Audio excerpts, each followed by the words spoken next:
Everyone, আসসালামু আলাইকুম। Welcome back to my channel.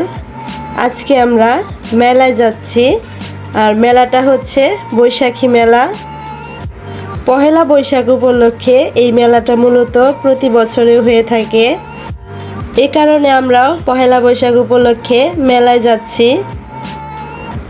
আজকের ওয়েদারটা কিন্তু অনেক সুন্দর ছিল, আর এটা ছিল মূলত বিকেল বেলায়। আজকে আকাশটা কিন্তু মেঘলা ছিল, দেখে মনে হচ্ছে খুব জোর ঝড় হবে। বৈশাখ মাসে যে ঝড় হয় এটা তো আমরা সবাই জানি। তো আমরা একটু টেনশনে ছিলাম যে মেলায় যাচ্ছি, যদি ঝড় হয় তাহলে কি করব। আমরা অলরেডি মেলায় চলে এসেছি। তো মেলায় কিন্তু অনেক দোকান বসেছে। এখানে কিন্তু কসমেটিক্সের দোকান বা মেয়েদের জিনিসপত্রের দোকান, বাচ্চাদের খেলনার দোকান সহ রান্নাঘরের বিভিন্ন জিনিসপত্রের দোকানগুলো বসেছিল। তো আজকে একটু মেলায় ভিড়টা কমই ছিল। তো এখন আমরা সবগুলো দোকান ঘুরে ঘুরে দেখব, যেহেতু তাহামনি আমাদের সাথে এসেছে। ও খেলনা কেনার জন্য খুবই বায়না ধরছিল। এখন আমরা সবগুলো দোকান ঘুরে ঘুরে দেখব। তো তাহামনি এখান থেকে মাটির খেলনাগুলো কিনে নিল। তো ওর কিন্তু বাসায় প্রচুর খেলনা রয়েছে, তারপরও ও খেলনা দেখলে কিনবেই, ওকে খেলনা কিনে দিতেই হবে।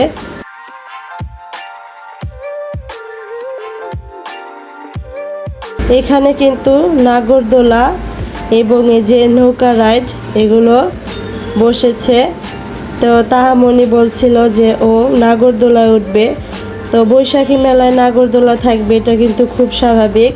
এবং এছাড়াও বাচ্চাদের বিভিন্ন রাইডস রয়েছে। তো তাহামনি এই যে এটাতে উঠলো, এটা কিন্তু বাচ্চাদের জন্যই।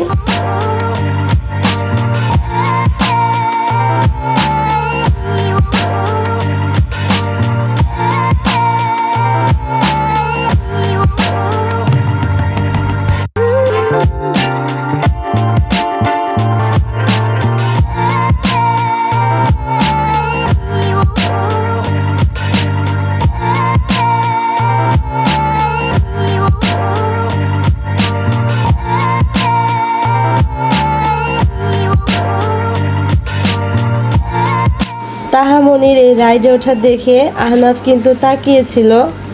ও যেহেতু বেশ ছোট, মাত্র 1 বছর বয়স, তো ওকে তো ওঠানো যাবে না। যদি বসতে পারতো একা তাহলে ওকে উঠিয়ে দিতাম।